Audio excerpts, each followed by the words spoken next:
Sud Radio 10h-11h, Ferniaud fait le marché. Bonjour à tous mes amis, un très bon dimanche, un dimanche un peu frisqué mais un bon dimanche quand même. Alors vous pensiez peut-être en avoir terminé avec les galettes, avec la frangipane, avec la fête des rois, l'épiphanie. Pas du tout. Devant le succès, je dirais même le triomphe de l'émission spéciale galette de dimanche dernier, j'ai décidé de remettre le couvert avec les rois et aujourd'hui parler un peu des origines pâtissières ou boulangères plutôt de cette fête, et on va parler de brioche, de couronne des rois. Eh oui, parce que la couronne est venue avant la galette, figurez-vous. Sud Radio, Ferniaud fait le marché.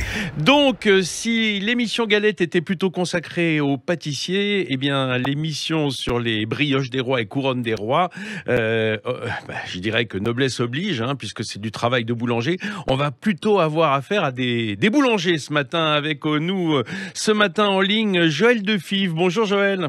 Bonjour Vincent. La fête des rois, c'est la fête des boulangers, il ne faut pas les oublier. C'est vrai que, cher Joël, vous êtes meilleur ouvrier de France boulanger à Paris, dans le 17e. Oui. Joël, il y a eu comme une séparation de ces deux corporations au fil des temps. Les boulangers-pâtissiers qui n'étaient qu'un seul métier se sont un peu séparés. Boulanger d'un côté, pâtissier de l'autre. Mais au moment des rois, tout le monde travaille. Oui, bien sûr. C'est un moment aussi de convivial, de partage, voilà, la galette, ça se partage, la brioche des rois, le royaume, ça se partage également. Alors, Joël Defive, je vous ai appelé parce que vous êtes un spécialiste de la brioche, comme boulanger et meilleur ouvrier de France boulanger. Moi, j'avais envie qu'on parle de pâte à brioche. Et il faut savoir que, je le disais un peu comme ça, entre les lignes, la brioche, elle est préliminaire à la galette. La galette, elle date que du siècle dernier, alors que la brioche, ça remonte beaucoup plus loin. Oh oui, la brioche est née en 450. Ah bah oui. Voilà. Ça remonte. C'est très ancien. Oui, c'est le haut Moyen-Âge, l'Antiquité presque. Oui.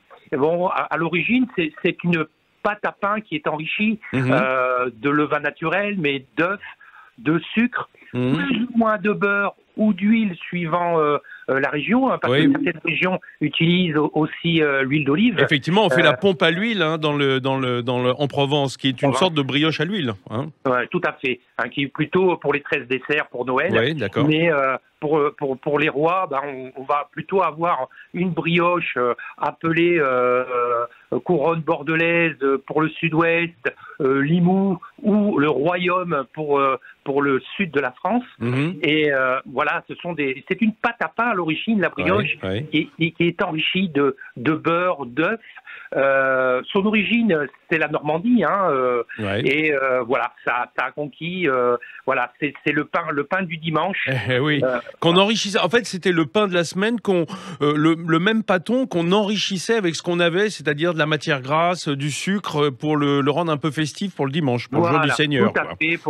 On le partage encore, ça se fait, de le partager à la sortie de l'église, c'est quelque chose. L'œuf représente la renaissance. Le printemps aussi, oui. Voilà, le printemps, tout ça. Donc, c'est pour cela qu'on met des œufs dans la brioche, dans cette pâte fermentée. Alors, vous êtes donc un spécialiste de la brioche, comme tout bon boulanger qui se respecte, parce que si la pâte, par exemple la pâte feuilletée, peut être l'apanage du pâtissier, en revanche la brioche, c'est de la pâte levée. Et quand on dit levée, on pense tout de suite pâte à pain, on pense fermentation, on pense travail boulanger. Tout à fait. La brioche, c'est le gâteau du boulanger, en définitive. C'est une fermentation longue, faite avec un levain naturel, qui est souvent un levain de lait. Ou de la levure aussi, on peut le faire la brioche à la levure. Quand même, à la levure boulangère. Ou conjuguer les deux. Mettre un levain pour obtenir ce goût et de conservation, et mettre un tout petit peu de levure de boulanger pour accentuer un petit peu plus la fermentation. Ah oui, parce que ça lève plus vite, ça fermente plus vite avec la levure par rapport au levain.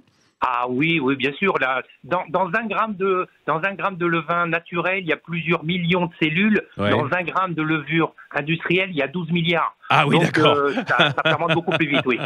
Alors, puisqu'on est entre spécialistes ce matin, et je sais que vous, Joël Defy, vous produisez un panettone qui est assez célèbre dans votre arrondissement, en tout cas dans le 17e, hein, puisque les clients se pressent, puis vous faites une brioche des rois. Bah, j'ai appelé un autre boulanger ici à Paris, boulanger-pâtissier, Christophe Louis, qui est avec nous en ligne aussi. Bonjour Christophe. Bonjour Vincent, bonjour Joël. Bonjour. Christophe, je vous ai appelé parce qu'on parle brioche des rois, mais quand on parle brioche des rois, et dans l'émission on va parler de différentes brioches, vous êtes plutôt transalpin dans vos goûts, puisque vous avez travaillé, je dirais, pour les Parisiens qui ont la chance de passer chez vous, le panettone, parce que ça aussi c'est un gâteau de fête, le panettone. Exactement. En fin de compte, oui, on connaît souvent le panettone traditionnel parce que ça, c'est un peu la base du produit orange et raisin.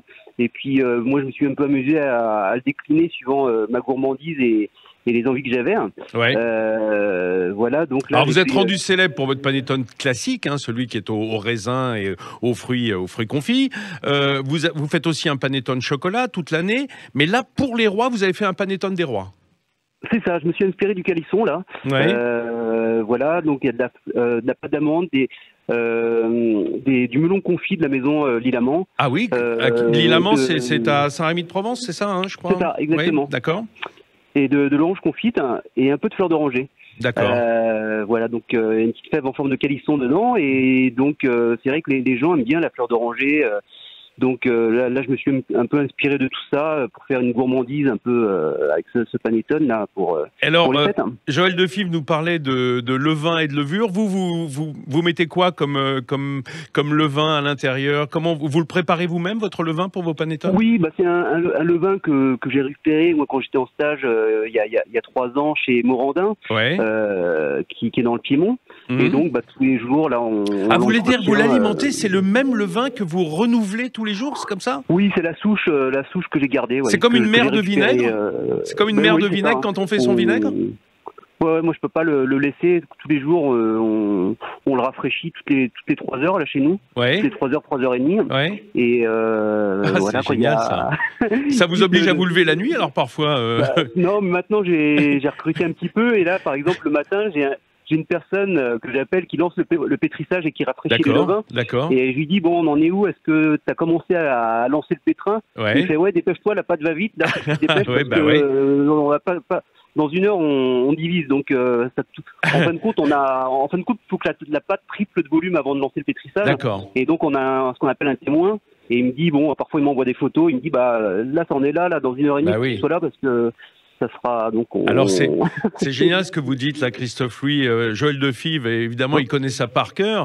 Joël, à écouter Christophe, on voit la différence entre le travail d'un boulanger et d'un pâtissier, hein, parce que le feuilletage, c'est inerte avant cuisson, hein, c'est la vapeur d'eau qui va le faire gonfler, alors que là, c'est la fermentation, et on sent que il faut une intuition extraordinaire du boulanger. Tout n'est pas écrit. Non, mais le travail, justement, c'est le travail du boulanger, c'est la maîtrise de la fermentation, et c'est ce qui est passionnant en travaillant les levains. Moi, je dis toujours, le levain, ça rend le boulanger intelligent, parce qu'on est obligé de toujours réfléchir, parce qu'il y a plusieurs facteurs, la température qui va activer la fermentation, mais aussi le temps, si c'est à la pluie, si on est en bordure de mer, tout ça va jouer. Toutes les conditions, la chaleur, l'hygrométrie, tout ça, ça joue. Tout à fait, ça va jouer sur la fermentation du levain. Et on parlait du levain à l'instant, mais un levain, on le garde à vie.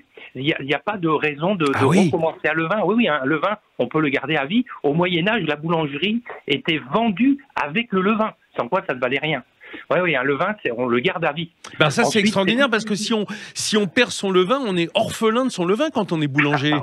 Oui, un levain qui meurt, par exemple, parce qu'on on l'aurait pas rafraîchi, ou on aurait été, je sais pas moi, hospitalisé, malheureusement, en ce moment, c'est souvent fréquent. Il faut que quelqu'un s'en occupe. C'est comme un animal domestique à la maison. Oui, mais maintenant, on a quand même des procédés. On a des chambres froides, on a ne serait-ce que le réfrigérateur. Bien sûr, on le stocke au réfrigérateur, et ça peut rester plusieurs mois au réfrigérateur. Ah, d'accord. Avant de l'utiliser, oui. Alors qu'avant, il fallait, comme le disait Christophe Louis, le rafraîchir. Quand on dit rafraîchir, ça veut dire, en fait, lui redonner de la force, lui redonner à manger. Voilà, qu'est-ce qu'on lui donne, du sucre? on lui donne un petit peu de miel, de l'eau, de la farine, hein, parce qu'il se nourrit des micro-organismes, des fibres. On lui donne plutôt une farine riche en fibres pour pouvoir le nourrir. On lui rajoute peut-être un petit peu de miel. Le miel, ça va lui donner un petit peu de vitamine. D'accord. Et voilà. Et après ça, on vit avec. Christophe Louis, le levain que vous utilisez, donc que vous rafraîchissez, etc., c'est un levain qui a quelle apparence? Il est sec, il est liquide, c'est très pâteux? Moi, c'est un levain dur, ce qu'on appelle un levain dur qui est hydraté à 45%. D'accord. Donc ça ressemble à de la pâte à pain, quoi, en quelque sorte. Si, pour un béotien, pour quelqu'un qui le verrait de l'extérieur. Voilà. Hein? Sauf qu'il est plus riche, évidemment, en petits micro-champignons là qui vont faire lever et en levure, quoi, en quelque sorte. Ouais, effectivement, il faut qu'on fasse attention, nous, au pourcentage d'humidité qu'on met dedans, aux températures. D'accord. Voilà, parce que faut pas qu'on soit trop chaud, trop froid, quoi. Tout a une incidence en fin de compte sur si on est à plus de 30 degrés ou si on est trop bas, on va pas développer les bonnes bactéries, quoi. Donc les bonnes levures, et donc tout ça en fin de compte. Il faut pas qu'on laisse les choses au hasard, parce que le hasard, ça fait pas grand-chose, quoi. Là encore, le travail du boulanger, magnifique. Merci d'avoir démarré l'émission avec nous, messieurs. Joël Defilve, je le rappelle, le meilleur ouvrier de France boulanger dans le 17e. On viendra goûter vos brioches des rois. Christophe Louis, le panettone des rois. Eh bien, celui-là aussi, il nous intéresse. On continue l'émission avec vos confrères, vos consoeurs pour, je dirais, creuser le sujet de la couronne des rois.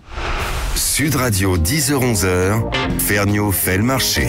Oui, mes amis, les résolutions, le spectre des résolutions de début d'année s'éloigne peu à peu. À entendre parler ce matin de brioche des rois, de couronne des rois, de ces gâteaux qui nous font tellement plaisir. Ah oui, c'est la saison, qu'est-ce que vous voulez? Je suis en ligne avec Nicolas Bernardet. Bonjour Nicolas, bon dimanche. Bonjour Vincent, comment vas-tu? Bon dimanche. Ah bah bien, ça va super bien. Alors Nicolas Bernardet, meilleur ouvrier de France, pâtissier et chocolatier quand même, il faut bien le dire, hein, à la Garenne-Colombe, c'est dans le 92, les Hauts-de-Seine. Alors Nicolas, je vous ai appelé parce que voilà, je sais que vous êtes le grand spécialiste des gâteaux de voyage, hein. Vous vous êtes fait connaître notamment avec vos cakes qui sont toujours extrêmement fournis.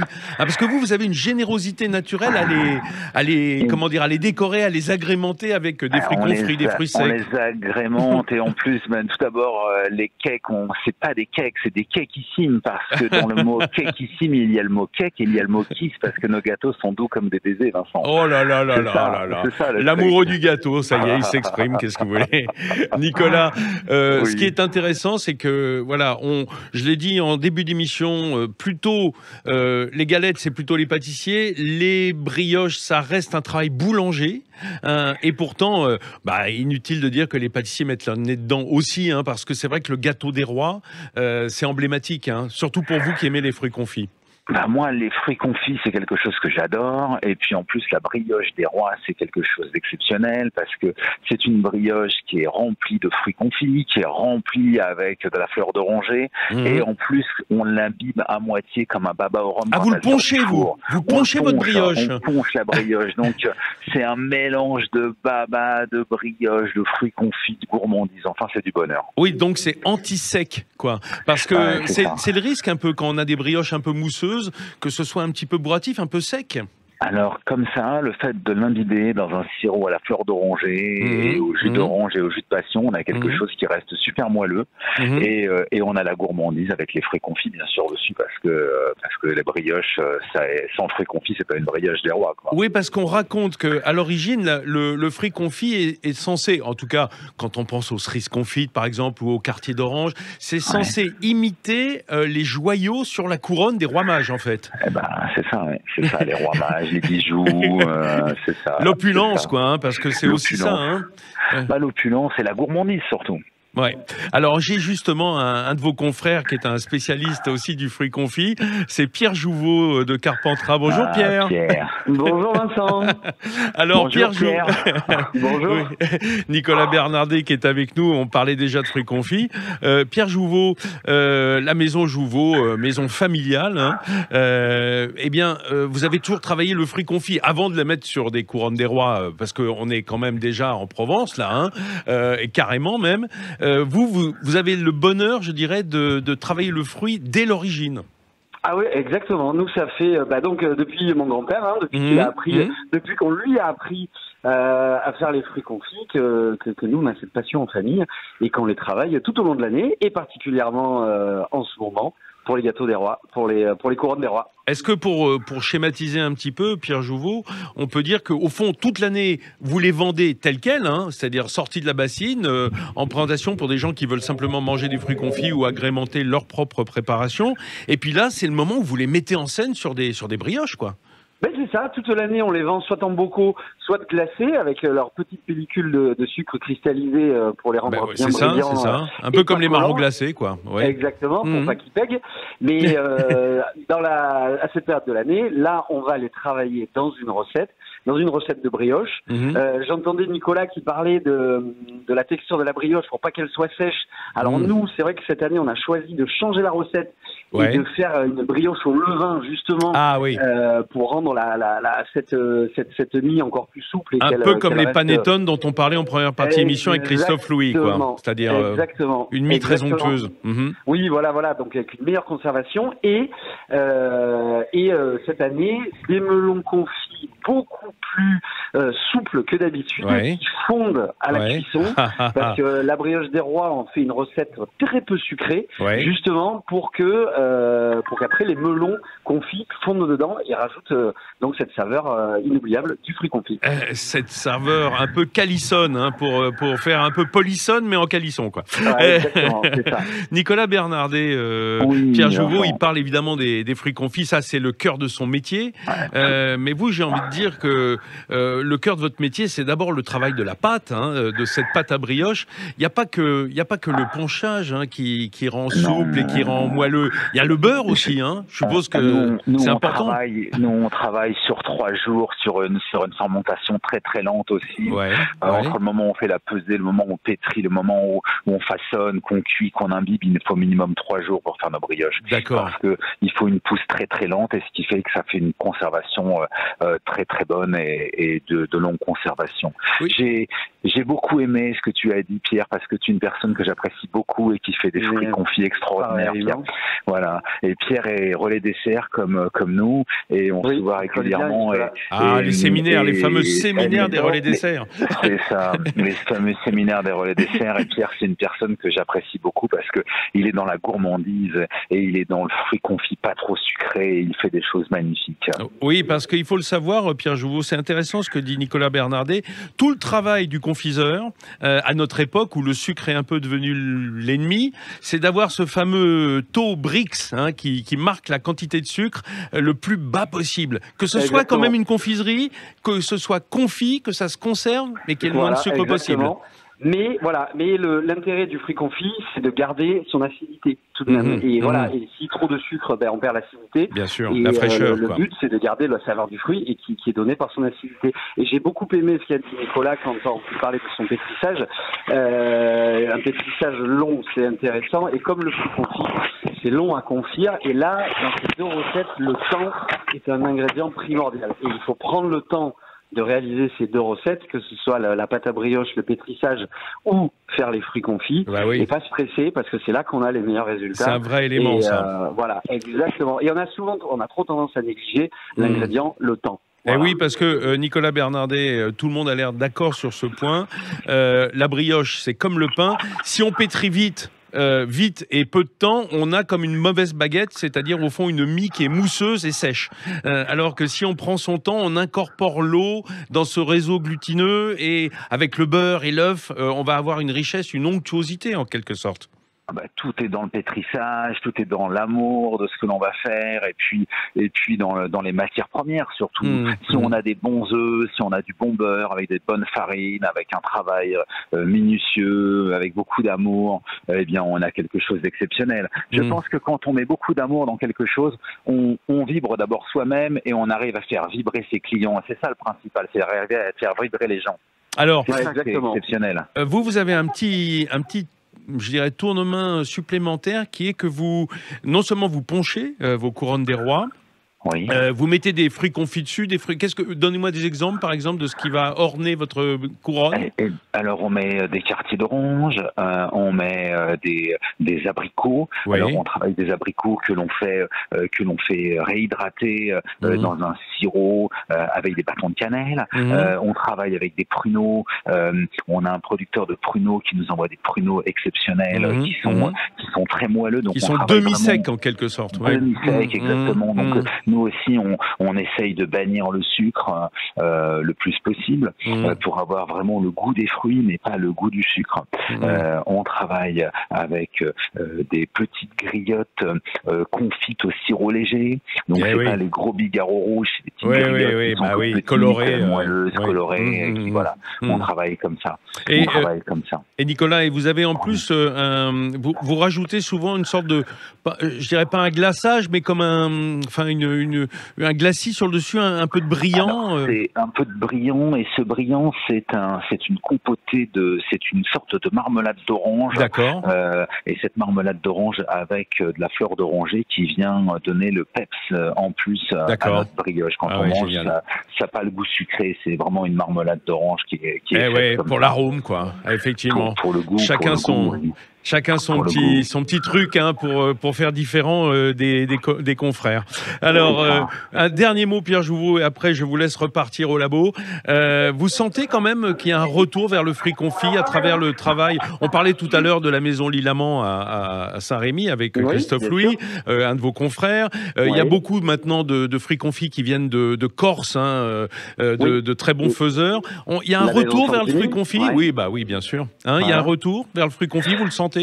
Ah oui, bien sûr, il y a un retour. Il y a un retour vers tout ce qui est assez authentique en fait, tout ce qui est fait artisanalement, tout ce qui est fait localement. Puis le fruit confit, c'est quand même un produit qui a été tellement maltraité ces dernières décennies. Le sucre, c'est l'ennemi. Voilà, exactement. Mais c'est maltraité par les industriels surtout. Qui ont fait un produit qui était méconnaissable et dont on s'est détourné. Mais là, on est en train de vraiment retrouver que quand c'est fait artisanalement, moi, je donne pas mal mes secrets à mes confrères relais des serres justement, qui veulent se mettre à faire des fruits confits parce que ça les intéresse. C'est un plus énorme. Et c'est vraiment intéressant justement de partager le savoir et justement pour que eux puissent après partager avec leurs clients dans d'autres régions. Pas forcément, parce que nous, forcément en Provence, le fruit confit, c'est notre culture gastronomique et certaines régions le connaissent moins. Et moi, j'adore justement partager avec les pâtissiers d'autres régions pour qu'ils fassent découvrir le fruit confit à leurs clients. Mais mon cher Pierre Jouveau, tout le monde n'a pas la chance d'être en Provence avec le verger provençal à proximité. Merci beaucoup, messieurs. Nicolas Bernardet à la Garenne-Colombe, Pierre Jouveau à Carpentras. J'invite les amateurs de belles brioches ornées de fruits confits à passer chez vous tout le mois, j'imagine. Vous allez faire des brioches jusqu'à la fin janvier. Jusqu'à la fin janvier. Exactement. Ok. Très bon dimanche à vous et cueillez la queue devant vos magasins. Et à très bientôt. Au revoir Pierre et à très bientôt. Au revoir. On se quitte une minute, mesdames et messieurs, et on revient tout de suite avec d'autres sortes de brioches. Sud Radio, 10h-11h, Ferniaud fait le marché. Allez mes amis, on baigne dans les brioches des rois ce matin. Quand je dis on baigne, on baigne pas vraiment, mais on a mis le nez dedans, là c'est sûr. Et on continue dans ces brioches de rois multiples et variées, j'ai envie de dire des brioches multiculturelles, puisque là on va s'intéresser à une autre sorte de brioche qui est très à la mode en ce moment, je dois le dire, dans la pâtisserie-boulangerie française, c'est la babka. Vous avez jamais entendu parler de la babka? C'est le moment de s'y intéresser avec au téléphone Emmanuel Murat. Bonjour Emmanuel. Bonjour. Merci d'être avec nous en ce beau dimanche matin. Vous êtes le patron de Babkazana. Babkazana qui est alors comme son nom l'indique, qui est né sur déjà le projet de la babka. Exactement. Alors, qui veut aussi dire grand-mère, donc il y avait aussi un hommage. C'est ça. Voilà, à votre mère et à votre grand-mère. J'ai en studio à côté de moi une autre dingue de la babka, c'est Marie Stoclet-Bardon. Bonjour Marie. Bonjour Vincent. Merci d'être venue nous rejoindre. Alors vous êtes la patronne de la Meringuet, et la Meringuet ça dit pas babka, mais en revanche vous avez toujours produit les deux. hein, et depuis le début du projet. Alors les babkas, pas tout à fait. C'était plutôt une envie. Moi, je suis une grosse gourmande, hein, donc en fait, la babka est effectivement, ça veut dire grand-mère en polonais. Emmanuel le sait effectivement mieux que moi. Et en fait, moi, j'avais envie de brioche qui est de la mâche. Et la particularité de la brioche tressée, donc appelée babka, c'est qu'en fait, quand on la tresse, elle a différentes textures à l'intérieur, à la fois du croquant, du moelleux. Et ça m'intéressait beaucoup. Et puis des inclusions. Hein, exactement, et on peut en faire des variations. Donc à la meringuée, on les a lancées en fait au début du confinement parce que la recette était prête et que je pense que nos clients en avaient envie et avaient envie de réconfort. Et donc là, effectivement, celle que j'ai amenée, c'est une babka avec de la crème d'amande. Voilà. Alors là, on est dans la babka des rois. Emmanuel Murat, ce que dit Marie, c'est intéressant, le fait qu'il y ait une texture différente. Vous pensez que c'est ça qui fait que la babka est assez à la mode, ou c'est ce qu'on va rajouter à l'intérieur? Effectivement, il y a ce côté très gourmand de rajouter une garniture. Ouais. Après, voilà, pour ceux qui connaissent pas, excusez-moi, je fais un parallèle. C'est un peu ce que la stracciatella est à la glace, quoi. C'est-à-dire en fait l'ajout de coulis, de sauce ou simplement d'éléments aromatiques. Ouais. Ça peut être voilà, la garniture sous différentes formes, en insert, ou un peu plus sec, ou juste des fruits ou des épices. Il y a plein de manières de la décliner, comme on fait aussi à la boulangerie.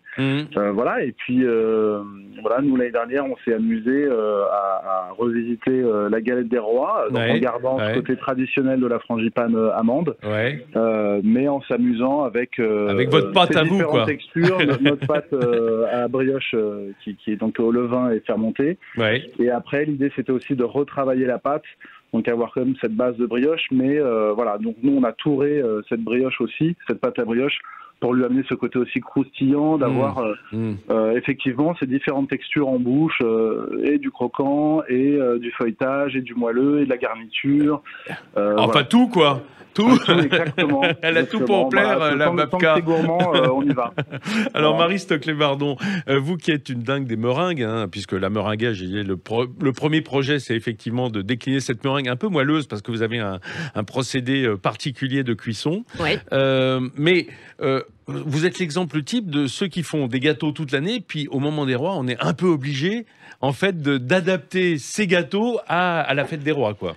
C'est vrai qu'on a un certain nombre de marronniers, comme on le dit, en fait, de rendez-vous pour les gourmands. Alors nous, effectivement, on fait beaucoup de pavlova, donc meringue craquante et moelleuse, des crèmes fouettées parfumées, des fruits frais de saison.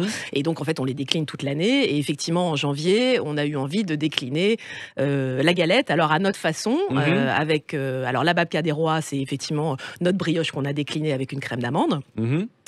C'est hyper gourmand, évidemment, avec une fève et une couronne. Et puis, à côté de ça, on a décliné la pavlova en version galette des rois. C'est ça. Donc, avec une meringue croquante en dessous, une meringue moelleuse au-dessus et de la crème fouettée à l'amande, des framboises et des poires, ou la petite nouveauté de l'année, une crème fouettée que je vous ai amenée dans le studio, une crème fouettée à la pistache avec une compotée d'abricots et des poires. Donc ça donne une galette des rois naturellement sans gluten et très légère, donc c'est une alternative sympa. Et vous, Emmanuel, chez Babkazana, elle est comment, la babka des rois? À quoi est-elle aromatisée? Alors, on a refait la même que l'année dernière, qui est devenue un peu notre classique, donc avec une frangipane plus traditionnelle. Et cette année, on a créé une frangipane aux 2 sésames, sésame blanc et sésame noir. C'est vrai que ça donne un petit goût de grillé, un goût praliné presque, hein, le sésame, quand c'est grillé. Exactement, mais on a essayé de rester assez subtil aussi, et le tout est siroté d'un sirop d'érable, voilà, pour rendre ça encore plus gourmand. Ah oui, histoire d'apporter encore un peu de saveur. Exactement. Et un truc qui m'intéresse, Emmanuel, chez Babkazana, c'est ce côté à la fois œcuménique et laïque, hein, parce que la babka, elle est assez quand même d'essence juif ashkénaze, c'est-à-dire d'Europe centrale, et pourtant, c'est un gâteau qui fête les rois. Donc là, on est entre deux traditions, je dirais dans une tradition judéo-chrétienne bien assumée. Et complètement, mais c'est un peu ce qu'on fait aussi avec cette boulangerie. L'idée, c'était avec ma femme Sarah, avec qui on a créé cette boulangerie, c'était de faire aussi le pont entre... Ah, le pont est tombé là, j'ai l'impression. Est-ce que vous êtes toujours là? Non, je vous avais perdu. Culturel. Je vous avais perdu. Vous disiez le pont entre... Ah non, je suis là. Oui. Non, je disais que c'est un peu la tradition à la boulangerie Babka, et ce qu'on a fait avec Sarah, ma femme, quand on a voulu créer cette boulangerie, c'était aussi de faire le pont entre deux cultures, cette culture levantine, méditerranéenne, et la culture française. Et voilà, et on voulait, puisque c'est aussi notre culture à nous et nos origines à nous, on voulait rendre hommage à ces deux cultures, et en faisant le pont, puisque c'est notre vie est basée un peu là-dessus aussi. Mais c'est extraordinaire parce qu'en définitive, comme à Noël, on réunit toutes les religions, hein, grosso modo, parce que tout le monde fête Noël, c'est devenu une fête assez laïque. Bien, la fête des rois, je dirais que là encore, dans notre large communauté d'opinion et d'opinion politique et de confession, tout le monde va manger de la galette ou manger de la babka ou de la brioche des rois, sans se soucier de savoir si ça appartient à la chrétienté ou à tout le monde. C'est la culture française. C'est assez représentatif de notre société, en tout cas actuelle. Donc la pâtisserie et la boulangerie, c'est laïque. Hein. C'est ça qu'il faut rappeler, en tout cas dans notre société actuelle. Non, et puis il faut se sentir libre dans la création, c'est aussi ça qui est important, et d'aller puiser, en tout cas, soit des influences qui nous plaisent, soit aussi des influences qui sont les nôtres. Et c'est le cas en tout cas pour Sarah et moi à travers Babkazana. Avec gourmandise. Toujours. Avec gourmandise, bien sûr. Ça reste gourmand. Marie Stoclet-Bardon, je me disais, au fond, est-ce que les gâteaux des rois que vous faites, hein, que ce soit votre meringue ou votre babka, est-ce qu'ils prennent la place des autres ventes ou est-ce qu'ils se superposent? Je veux dire, est-ce que vos clients habituels vont bifurquer vers des gâteaux de saison, des gâteaux des rois, ou est-ce que c'est de la vente en plus? Alors, 2 réponses finalement. Sur la galette meringue, là, c'est effectivement à la place 2. Donc, on va avoir des clients qui vont prendre une galette et puis une pavlova à côté, là où ils auraient pris 2 pavlovas d'habitude. Donc, c'est à la place 2 et ça vient remplacer 2 de nos recettes. Donc, en fait, pendant tout le mois de janvier, quasiment, on a les galettes qui viennent remplacer une partie de nos pavlovas. Alors on a 3 recettes à côté. Et la babka, c'est en additionnel parce qu'effectivement, de manière générale, que ce soit nos babka chocolat, nos babka nature, la praline rose, toutes celles-ci, effectivement, elles viennent en additionnel. Ouais, ça c'est du fond de roulement, on va dire, à l'année. Et chez vous, Emmanuel Murat, est-ce que vous touchez une autre clientèle, une nouvelle clientèle, une clientèle de jeunes qui tout d'un coup découvrent les babkas à travers une fête comme celle-ci? Sûrement. Après, c'est vrai que ça va pas à l'encontre des autres produits. Bien sûr. Ça s'additionne. Et comme on travaille beaucoup avec la saison, avec différents marronniers, je dirais que c'est l'événement aussi là de ce mois-ci, mais comme on en crée aussi tous les mois. Bien sûr. À chaque fois. C'est important d'animer ses ventes. Bien sûr. Et puis après, c'est vrai que grâce au réseau, aux médias et aussi à l'importance de cette fête en France, ça forcément attire aussi des curieux, par les parfums, par le côté classique qu'on peut créer chaque année. Mais c'est vrai que oui, il y a forcément des gens qui vont découvrir aussi notre boulangerie grâce à la babka des rois, forcément. Alors, est-ce que votre maman, Emmanuel, qu'on connaît bien, hein, Zana, vraiment auteure culinaire reconnue, est-ce qu'elle est friande de vos babkas? Écoutez, c'est une mère juive, donc par principe, elle sera toujours friand, elle ne le dira jamais si ça ne lui plaisait pas. Non, elle nous supporte, elle nous aide, elle nous accompagne depuis le début. Elle n'hésite jamais à nous dire quand des choses lui conviennent pas. Après, ça reste toujours très subjectif. Non, mais bien sûr. Mais c'est important la vie de sa maman, hein, sur un gâteau qui rappelle l'enfance. Hein. Et après, de toute façon, c'est quelqu'un de confiance, c'est un pilier aussi sur lequel on s'est appuyé, reposé pour créer cette boulangerie. Et elle fait partie de l'ADN de toute façon de cette boulangerie. Et voilà. Et vous, Marie, vous aussi, c'est une histoire de famille. Hein, oui, j'allais dire. La meringuée, donc. Emmanuel parlait de famille et de passion. Il tape un peu dans la babka. Qu'est-ce qu'il préfère, la galette ou la babka, lui?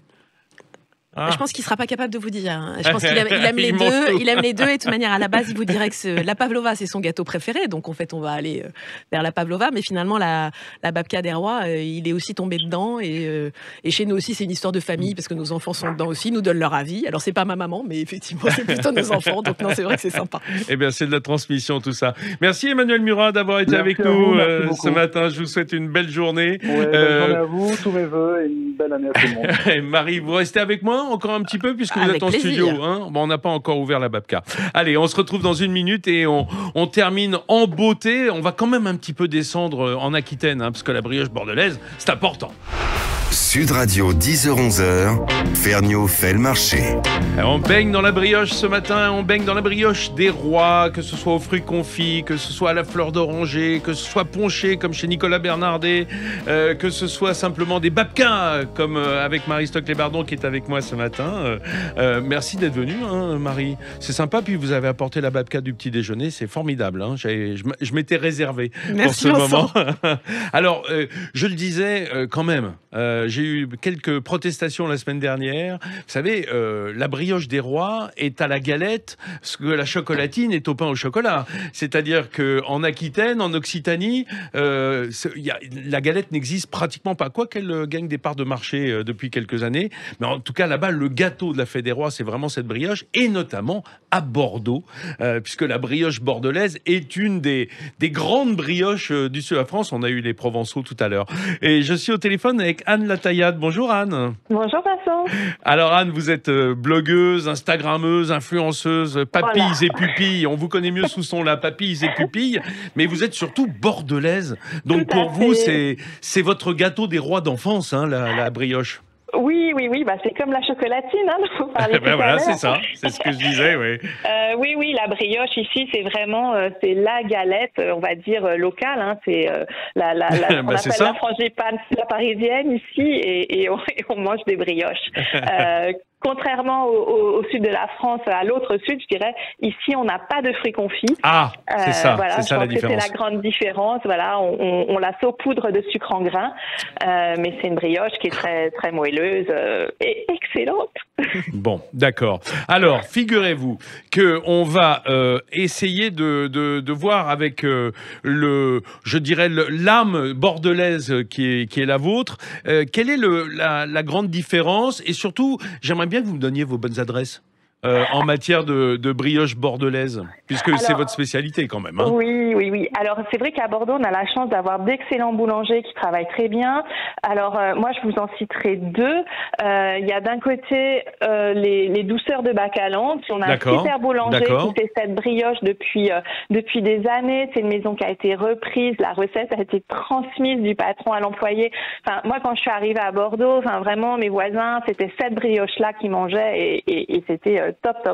Et je continue d'aller en acheter. Elle a un bon goût de beurre. Elle est pas du tout parfumée. Hein. Ici, on ne parfume pas vraiment à la fleur d'oranger. C'est chez Didier Sage, c'est ça? Les douceurs de Bacalan. Hein, exactement. Qui est vraiment quelqu'un qui travaille super bien. Et d'un autre côté, un autre que je voulais vous citer, qui est Laurent Lachenal. Alors, Laurent Lachenal, c'est vraiment une personnalité, une personnalité dans la boulangerie bordelaise. Exactement, qui est un très bon boulanger, qui travaille très bien, qui a été compagnon. Enfin, c'est quelqu'un qui sait ce que c'est le travail bien fait, qui travaille beaucoup avec des levains, ses pâtes elles poussent longtemps et il nous fait une brioche au beurre qui est vraiment excellente, qui est très moelleuse, très goûteuse, très soyeuse, là, qui caresse le palais, je pourrais dire. J'aime bien cette expression, effectivement. C'est vraiment excellent, quoi. Mais comme vous le disiez, de ce point de vue-là, là, pas de fruits confits, c'est-à-dire qu'on est vraiment sur une brioche, hein, de la pâte à brioche, sauf qu'elle est sucrée un peu comme les craquelins dans les Hauts-de-France, quoi. Exactement, ou les chouquettes. Oui, c'est ça. C'est ce sucre en grains qu'on met par-dessus. On est assez généreux, hein, on en met quand même pas mal. Ouais. Et puis voilà, ça croque sous la dent, ça vient faire un petit jeu de texture entre la douceur de la brioche, la douceur de la brioche, ce craquant du sucre, et c'est vraiment très très bon. Bah, je sais que c'est vraiment très très bon, parce que j'imagine que du coup, comme on n'aromatise pas obligatoirement, enfin certains mettent par exemple de la fleur d'oranger ou de la vanille, mais la plupart la laissent simplement au beurre. Exactement, tout à fait. Mais après, je pense que chacun fait comme il veut, mais les fruits confits, moi, j'en vois jamais, quoi. Ça, c'est certain. Ça, c'est vraiment pour les Provençaux, ça. Exactement. C'est très bon aussi, hein. Je veux pas me fâcher avec les Provençaux. Mais ici, ça reste la brioche au sucre, quoi. Alors, encore les fruits confits, moi, je peux comprendre, hein, que plus on aille vers le sud-est, plus on fait appel à cela. Mais je me dis, dans une région de vignobles comme la Gironde, c'est étonnant qu'on trouve pas, par exemple, des raisins secs à l'intérieur. C'est vrai, on le fait pas du tout. Peut-être, je sais pas, c'est peut-être pas les mêmes variétés de raisins, où on garde nos raisins pour faire du sauterne ou du vin pastrier. C'est ça. Quand on fait d'aussi bon vin, on va pas le mettre dans les brioches, le raisin. Voilà, c'est vrai qu'on a les pruneaux d'Agen pas très loin, mais on n'a pas du tout l'habitude, peut-être à Agen, je sais pas, mais ici à Bordeaux, on les incorpore pas dans les brioches. Et vous, Marie Stoclet, vous êtes tentée ou pas par le fruit confit, enfin, ou en tout cas le fruit sec sur vos babkas? Alors déjà, si je réponds sur la gourmandise, oui, bien sûr. Ouais. On n'a pas encore fait de recette avec des fruits confits. On a essayé, en fait, on en change tous les mois. On en a fait une à la praline rose qui était super bonne, à Noël avec des zestes d'orange. Et 4 épices aussi, ça c'était super sympa. Fruits confits, on pourrait essayer, oui, c'est une bonne idée pour une des mois, je sais pas, au mois de mars par exemple, ça pourrait être sympa. Et dites-moi, Anne, oui. À Bordeaux, enfin à Bordeaux et en Gironde, et puis plus largement en Aquitaine, c'est l'affaire des boulangers ou c'est l'affaire des pâtissiers, la brioche des rois? C'est plutôt l'affaire des boulangers, je dirais, parce que je pense que c'est une pâte levée, quoi. Ouais, c'est ça. Et c'est vrai que oui, ceux que je connais sont quand même plutôt des boulangers à la base. Ah quand même, hein. D'ailleurs, si ça vous va, moi j'ai justement un fameux boulanger en ligne ce matin, c'est Benoît Castel, boulanger parisien, de l'Est parisien. Oui. Bonjour Benoît. Bonjour Vincent. Bonjour tout le monde. Ça doit vous faire plaisir d'entendre Anne Lataët dire c'est l'affaire des boulangers. On ne cesse de le dire. Autant la galette est un peu l'affaire des pâtissiers, autant la brioche et la brioche des rois, c'est l'affaire des boulangers, non? Oui. Même si vous avez une formation de pâtissier, vous. Hein. Oui, moi j'ai une formation de pâtissier, donc j'aime bien être entre les deux. D'ailleurs, c'est le cas. C'est parfait. Donc ce que je fais, c'est très pâtissier boulanger en fait. Et c'est vrai qu'aujourd'hui, la galette frangipane, c'est celle qu'on vend le plus tout de même. Mais moi j'ai en tout cas à Paris. À Paris. mais j'ai une affinité particulière pour la brioche à la fleur d'oranger. Et moi, je mets du fruit confit. Donc j'ai un vrai souvenir d'apprentissage en Bretagne. Moi je suis breton, et pourtant on faisait une brioche et ça c'est resté dans votre ADN quoi. Dans mon ADN de début d'année. Moi je ne vois pas l'épiphanie sans la brioche à la fleur d'oranger et aux très bons fruits confits. Ça c'est aussi important, c'est d'avoir une qualité de fruits confits optimale. Alors Benoît Castel, vous êtes assez œcuménique parce que vous êtes boulanger, pâtissier, parisien, mais breton, vous faites des gâteaux du Sud et en plus vous avez servi un petit peu de coach à Emmanuel Murat qu'on avait tout à l'heure en ligne pour Babkazana. Donc en fait, et si j'ai bien entendu les bruits de cours, vous avez même produit une galette pour la maison d'Aloyau. Donc aussi. En fait vous êtes partout, Benoît. Vous êtes central dans les rois. J'aime bien être multicasquette et travailler avec des gens passionnés et échanger. Oui, mais alors là, moi je suis déjà étonné qu'un breton parisien fasse du gâteau des rois à la provençale. Hein. Ça c'est quand même assez surprenant. Ouais, et en fait ce que je retrouve hyper agréable dans une brioche, donc c'est une brioche qu'on fait sur le vin, qu'on fait sur 3 jours, on utilise une eau de fleur d'oranger. Et en plus, je trouve que la brioche, elle est meilleure le lendemain. Parce que, je sais pas, il y a un côté, c'est ce côté, moi j'adore la fleur d'oranger. Ça se resserre un peu, quoi, et puis ça parfume bien. Ça se resserre un peu, il y a un côté presque gâche vendéenne que j'adore, et ce côté fraîcheur, en fait, qu'on retrouve. Je trouve ça très frais en bouche, en fait. Il y a Marie qui hoche la tête, qui dit oui, c'est un peu ça, c'est vrai. Alors, en fait, c'est bon à la sortie du four. En fait, c'est bon tout le temps. C'est bon à la sortie du four, c'est bon le lendemain. En fait, voilà. Oui, et voilà, comme ça nous fait des excuses pour en manger tout le temps. Exactement. Voilà. Et Benoît Castel, je ne sais pas si vous serez d'accord avec moi, mais dans ces périodes où on devrait normalement faire un petit peu attention à notre diététique, c'est vrai que la brioche, c'est quand même plus léger qu'une galette frangipane, hein, même si on adore le goût de beurre. Hein. Ça déculpabilise, quoi. Ça déculpabilise un peu, c'est vrai. Mais pas trop non plus, parce que je trouve que de la brioche, moi par exemple, personnellement, la brioche, si je mange une part, je mange une très grosse part, voire une deuxième grosse part. Oui, le problème, c'est quand on se resserre, en fait. C'est ça. Et s'il y a les fruits confits dessus, ça y est, on a tout le sucre dont on avait besoin. Exactement. Merci beaucoup, Benoît Castel. Je vous souhaite un bon dimanche, jour aussi des boulangers-pâtissiers. Hein. C'est là que les gens se bousculent pour venir chercher vos créations. Merci, Marie Stoclet-Vardon, d'être venue me voir ce matin. Merci, avec la babka. Voilà, les amis. Cette fois-ci, avec ces magnifiques brioches, promis, c'est la dernière entorse majeure à notre bonne résolution diététique du début d'année. Il faut dire que la nutrition santé, c'était pas la première préoccupation du temps des rois mages, hein, vous le savez. Sinon, ils auraient certainement attendu un peu que les fêtes soient passées avant de venir faire leurs offrandes. Cela dit, il vaut mieux une bonne part de galettes que croquer carrément de l'or, de la myrrhe ou de l'encens. Je rappelle que c'était les présents. Dimanche prochain, on fait light, promis. Après les informations de 11h, vous avez encore le temps de faire le marché avec dans les oreilles Alexandre Devecchio en toute vérité, puis Nathalie Schrein-Guirma pour C'est ça la France. À dimanche prochain. Allez vite, une part de brioche, mes rois. Je sens que je suis un tout petit peu faible. Sud Radio, Ferniaud fait le marché.